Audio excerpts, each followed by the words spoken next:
Alors d'un côté, on a Lina. Lina, la sportive. Et de l'autre, Ryan, le roi des jeux vidéo. Autant dire que tout les sépare. Mais Lina a mal au genou et Ryan, lui, fait de nombreuses chutes.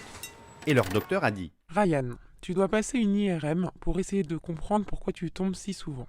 Mercredi, ça serait bien. Lina, il faut passer un examen, une IRM pour ton genou. Comme ça, on va voir pourquoi tu as mal. Mercredi, c'est possible ? Une IRM, c'est quoi ça? J'espère que ça fait pas mal. Non, une IRM, c'est comme si on prenait une photo de l'intérieur du corps, avec un gros appareil exprès. Et ce qui est drôle, c'est que c'est toi qui entres dans l'appareil photo. Donc, il faut que tu restes immobile pendant au moins 20 minutes, sinon la photo est floue et il faut tout recommencer. Alors, avant d'aller passer ton IRM, entraîne-toi à faire la statue et tu demandes à ta maman de te chronométrer. Hop, tu as bougé. On recommence. Maintenant, t'es prêt pour le grand jour. Direction le cabinet de radiologie.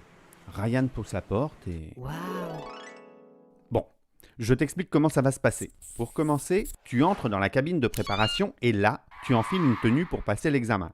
En fait, ce qui est vraiment important, c'est de laisser tout ce qui est métallique ou magnétique au vestiaire. Ça veut dire pas de clé, pas de ticket de métro, pas de carte de fidélité du magasin de jeux vidéo ou pas de badge de ton club de sport. Sinon, voilà ce qui arrive.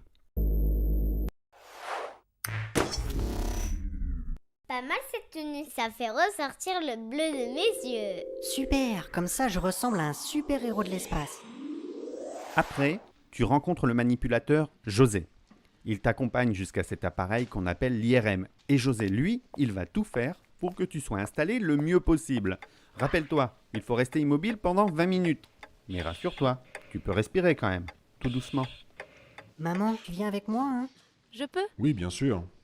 Et si quelque chose ne va pas comme tu le souhaites, tu le dis à José. Et il trouve toujours la solution. Coussin pour le genou, oreiller pour la tête, casque pour la musique, oui, parce que cette machine fait autant de bruit qu'un marteau-piqueur. Alors surtout, mets bien le casque. Et on peut choisir la musique? Parce que moi, j'aimerais bien écouter... Et maintenant, c'est l'examen. N'oublie pas que pour avoir une image complètement nette, tu dois faire la statue. Allez, c'est parti pour 20 minutes. Mais tu sais que tu n'es jamais seul. Il y a toujours quelqu'un qui veille sur toi et avec qui tu peux parler si besoin.